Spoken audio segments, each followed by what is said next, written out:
Allô, mon cher éclaireur. Bonsoir le grand maître, comment allez-vous? Bonsoir, comment va, mon Oui, frère? grâce à Dieu, tout va pour le mieux. Ça va très bien, Oui, ça va. Par la grâce de Dieu, ça va. Dieu merci. Comme la ligne est très longue, On on se va vous laisser maintient. 10 minutes pour pouvoir Oui, vous d'accord. exprimer. Ok, d'accord. Ce sont des préoccupations. Mhm, Euh, je me pose des questions et mhm, puisqu'on est sur un panel et que il y a beaucoup de têtes pensantes, mhm. c'était pour soumettre mes inquiétudes et mes préoccupations euh, par rapport à ce qui se trame. Euh, D'un côté, on nous annonce des proches de Zéro Guillaume qui rentrent.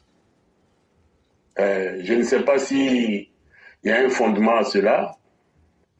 Et apparemment, ils ont été reçus par le ministre-gouverneur Cissé Bakongo, qui est par ailleurs notre secrétaire exécutif.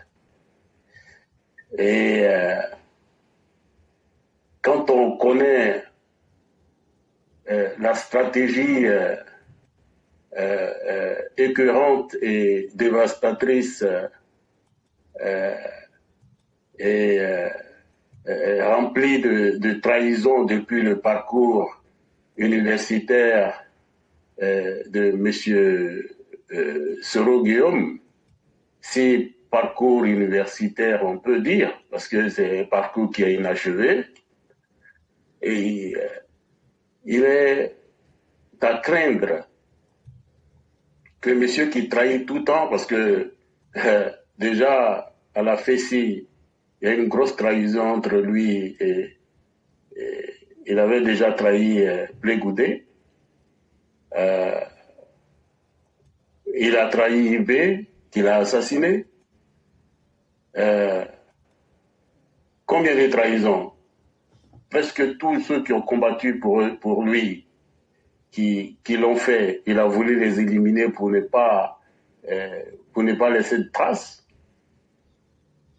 Aujourd'hui, ce qui est en train de se dire, de se faire,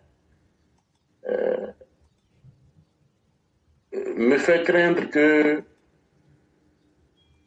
il est encore sur le chemin de la trahison. Mais cette fois-ci, ce serait une trahison fatale si nous n'y prenons garde.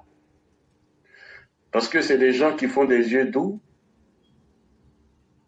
qui soufflent le chaud et le froid, qui attendent le moment le plus opportun possible pour frapper. Alors là, je pense que c'est stratégique. Une stratégie dévastatrice qui est en train de se mettre en place. Donc, je ne sais pas. Nous sommes écoutés. J'espère vraiment vivement que les lanternes des uns et des autres soient éclairées et que des mesures soient prises, si ce n'est déjà fait, pour que on tue le poussin dans l'œuf. Il faut vraiment le faire. Vu que aujourd'hui c'est des causeries de 10 minutes, j'ai pas envie d'abuser, parce que là j'ai pas chronométré, je sais pas combien de temps j'ai, mais toujours est-il que il va falloir vraiment faire gaffe. Ce que mon ressenti n'est pas du tout positif par rapport à une quelconque porte ouverte à ce que Cervelé. Donc vraiment, on aura le temps d'en parler lors de de paroles aux militants où on s'exprime avec beaucoup plus de temps et où chacun s'exprime librement selon un temps bien donné. C'est bien aussi de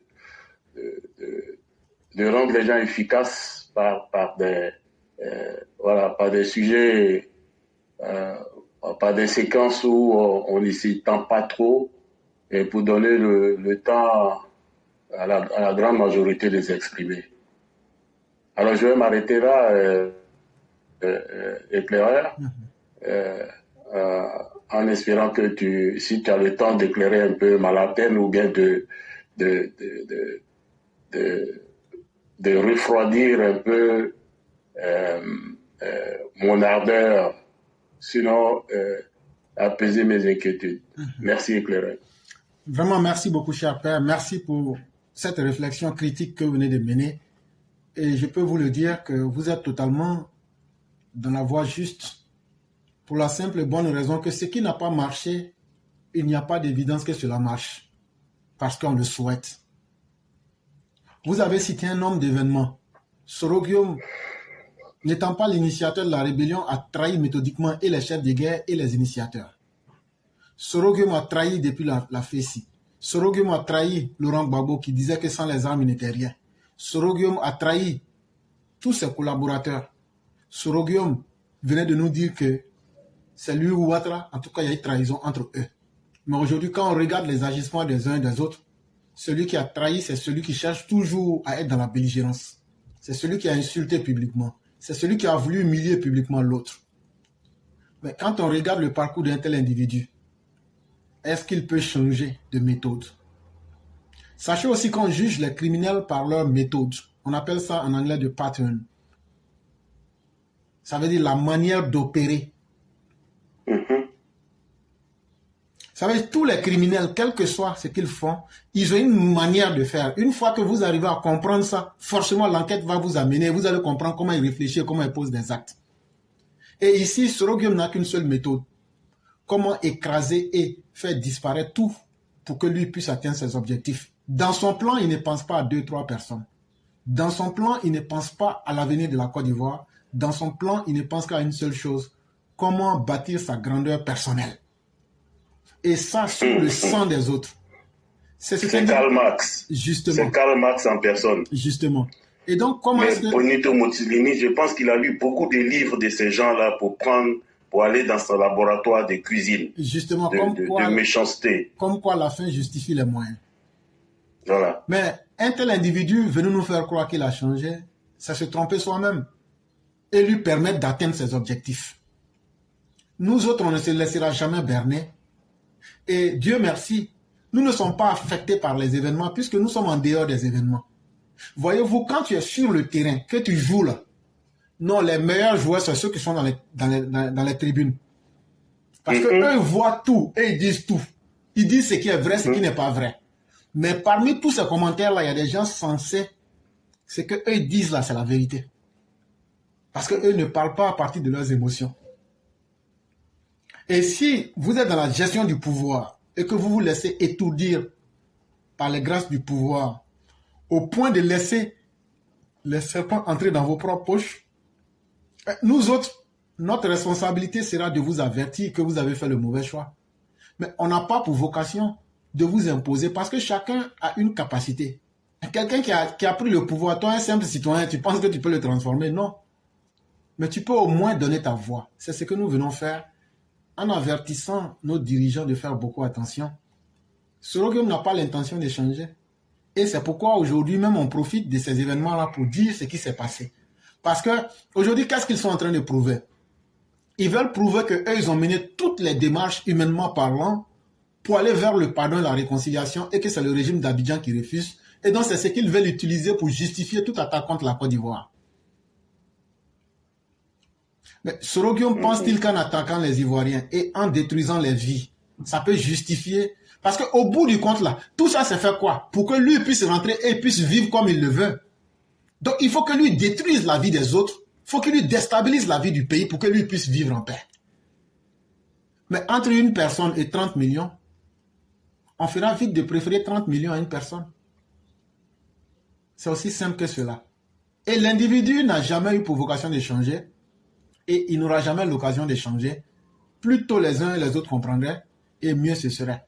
En tout cas, pour notre part, nous avons fait l'effort d'avertir tout le monde. Et nous n'avons pas encore trouvé. jusqu'à preuve du contraire, quelqu'un pour venir dire que ce que nous avons dit est faux. Et nous mettons quiconque au défi, que vous soyez soroïste, que vous soyez libre penseur, de venir dire que ce que nous avons dit est faux. Parce que voyez-vous, cher aîné, ce qui est intéressant dans un débat, c'est que lorsqu'on pose le décor d'un débat, parce que ce qu'on est en train de faire là, ça s'appelle un peu de la propagande, c'est entre nous. Et donc, de toutes les manières, à la fin de la journée, on s'entend entre nous. Mais lorsqu'il y a un camp contraire qui est là et qu'on doit débattre, toi-même qui s'en va débattre, tu sens qu'au-delà de tes arguments, tu dois mettre des preuves à l'appui. Donc, tu sens que tu es confronté à envoyer des preuves. Mais ces personnes, nous leur disons, nous on a parlé ici. Nous, on n'a pas attaqué des personnes. On a évoqué des faits. On a dit des choses. Ce n'est pas aujourd'hui. Jusqu'à preuve du contraire, il n'y a personne. Parce que ça dérange des intérêts. Mais pourquoi ces intérêts-là ne se lèvent pas pour aller poser plainte contre nous? Pourquoi ces intérêts-là n'assument pas pour dire, comme il a parlé, nous aussi en tant que des garçons, quelqu'un ne peut pas accuser le RHDP ou même accuser le régime en place de ce qu'il n'a pas fait, puis moi je vais rester tranquille. Quand Ibrahim a accusé ici, je suis sorti, je lui ai donné le nom des terroristes qui sont au Burkina. Et je lui ai dit qu'en Côte d'Ivoire, nos femmes n'accouchent pas de terroristes. Et qu'il n'y a pas de tampon sur le front. Et que s'il y a des terroristes en Côte d'Ivoire qui nous donnent les noms, il n'y a aucun Burkinabé qui a été capable. Aujourd'hui, ils viennent de dire que c'est la Côte d'Ivoire qui veut les déstabiliser. Je viens de donner des noms, des listes, des modes opératoires, des dates, des personnes, des mouvements de population. Qu'ils viennent pour nous dire que ces personnes ne se trouvent pas au Burkina. Parce qu'on va aller dans les registres des frontières pour faire sortir tout pour montrer. Ce qu'on a dit là, on a toutes les preuves en main. S'ils disent c'est faux là, on fait sortir tous les documents. Et puis on met ça sur la page internet. Même les tampons de sortie et d'entrée, on met ça sur la toile. Et donc à un certain moment, des modèles qui ne marchent pas, il faut arrêter. Ces gens n'ont jamais l'intuition de changer. Et cher aîné, votre intuition, elle est juste. Il faut que nos autorités se méfient et ne tombent pas dans ce piège. C'est ce que j'allais ajouter. Ok. Bon, je suis content de la réponse de l'éclaireur comme d'habitude, de ce que tu viens d'ajouter à ce que j'ai dit. Bon, espérons tous pour le mieux. Et puis, voilà, je reste là et avec plaisir, j'écouterai les autres. Merci beaucoup. Nous allons vous souhaiter une excellente soirée et bien des choses à toute la famille. Merci beaucoup. Ouais, au revoir. Okay, bye.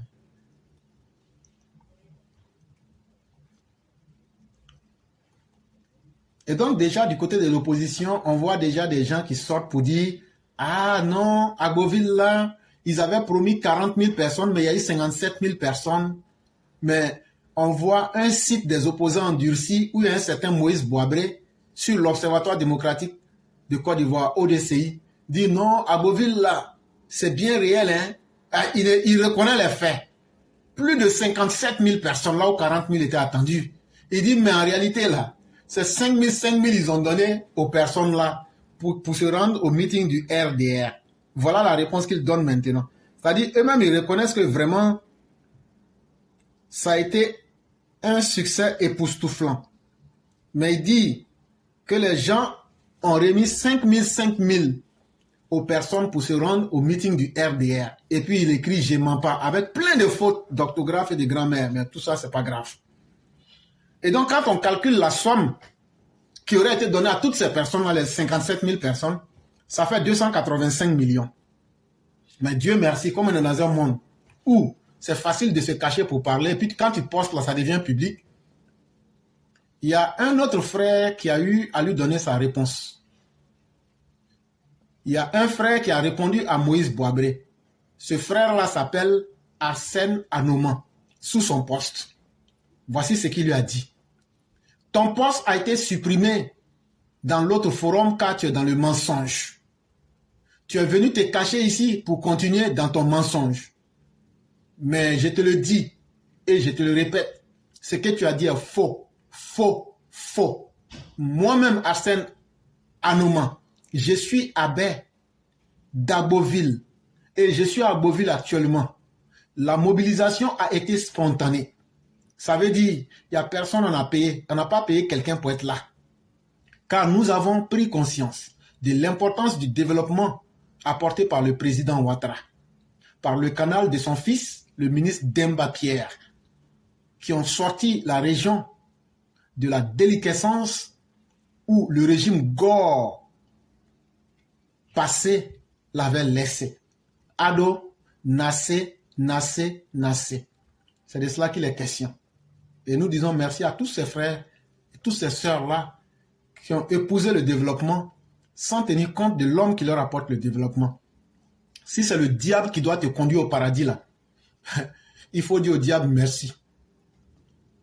Et si c'est Dieu qui doit te conduire au paradis, ça c'est comme un bonus, c'est comme une cerise sur le gâteau. C'est la destination finale qui compte.